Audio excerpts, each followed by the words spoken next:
To show two slides in the beginning, so I will skip one because I'm late. So I think the first one is the easy one. It's just when you're talking about reduction of carbons, we are looking for two other targets at the same time.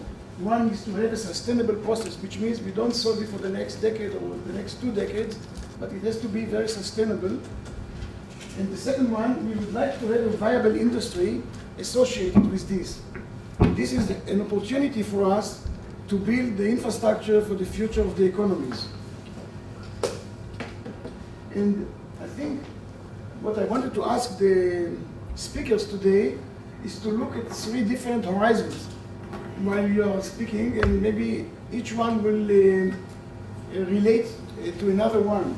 You see, if you look at the time frame in the vertical side and the technology gaps for each opportunity on the bottom, we see that at the beginning we can use only proven technologies, which means that in the short term, in the next few years, we can use technologies which are available, and the success of implementing these technologies depends on the regulations and the motivation that we can create for the users.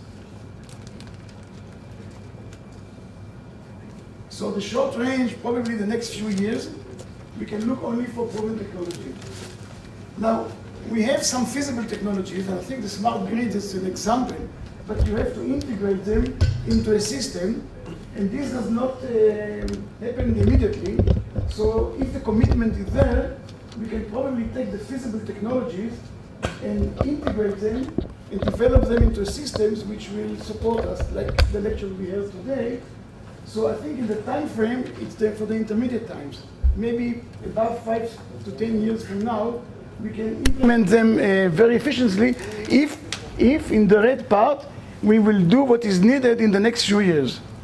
So it means that we will have to do things that were mentioned here about also looking at the security and the communication of the systems. If we look for the horizon, what can be done in the next above 10, 20 years, we need new tools, because the existing tools will not solve all the problems. But the technology gaps to achieve those is still wide.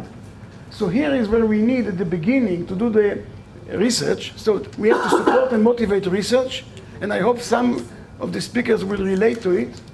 And once we do the research, we can go back and do the development and the integration of the new tools into systems.